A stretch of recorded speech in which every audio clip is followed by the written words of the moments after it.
On April 4, 2025, a chilling incident unfolded in Jupiter, Florida, shedding light on the alarming rise in threats against President Trump. Glenn DeSico was taken into custody by law enforcement officials. This arrest stemmed from DeSico's alleged posting of death threats targeting President Trump on Facebook. The timing of these threats coincided with President Trump's attendance at a live golf event in Doral, Florida. DeSico is now facing serious legal repercussions. He has been formally charged with making written threats to kill, a grave offense classified as a second-degree felony in the state of Florida. If convicted, DeSico could face a substantial prison sentence of up to 15 years. The severity of these charges underscores the gravity with which authorities are treating threats against the president. The investigation into DeSico's actions was a collaborative effort. It involved the combined expertise of the Jupiter Police Department and the U.S. Secret Service. This joint operation highlights the seriousness of the threats and the commitment of law enforcement agencies to ensuring the safety and security of the president. The arrest of Glenn DeSico in Jupiter, Florida is not an isolated incident. It forms part of a deeply concerning pattern of escalating threats against President Trump throughout 2025. Just a few weeks prior, on March 17, 2025, another individual, Kendall Aaron Todd, was apprehended in Fort Pierce, Florida, for a similar offense. Todd had allegedly posted threats against President Trump on various social media platforms. Todd's online posts were alarming in their content. He declared himself the rightful president of the United States and went so far as to threaten to kill President Trump on live television. These chilling statements led to his arrest on charges of written threats to kill or do bodily harm.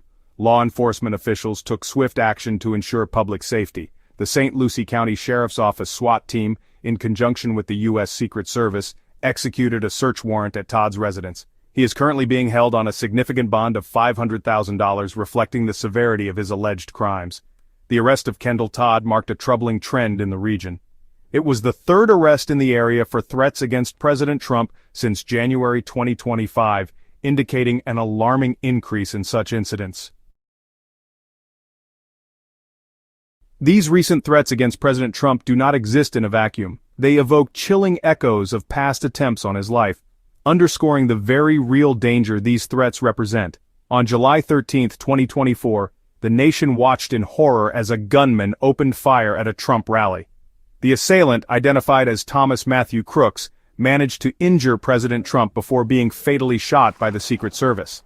This incident served as a stark reminder of the vulnerability of public figures, even with security measures in place. Just 2 months later, on September 13, 2024, another incident raised alarm bells.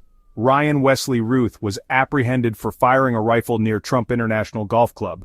While the target of this shooting was not definitively determined to be President Trump himself, the proximity of the incident to a location frequented by the president heightened concerns about his safety. The increasing frequency of threats against President Trump is a matter of grave concern, demanding a multifaceted response. From a legal standpoint, making threats against the President of the United States is a serious federal offense, carrying severe consequences. These laws are in place to deter individuals from engaging in such behavior and to protect the safety of those in positions of power. Beyond the legal ramifications, these threats also raise significant national security concerns. They highlight the vulnerability of even the most protected individuals in society and underscore the challenges of safeguarding public figures in an increasingly polarized and volatile world. The Secret Service and other law enforcement agencies are constantly reviewing and adapting their security protocols to address these evolving threats. The individuals who perpetrate these threats often do so with the belief that they are acting out of some misguided sense of patriotism or justice. However, it is crucial to remember that violence and threats of violence are never acceptable means of political expression.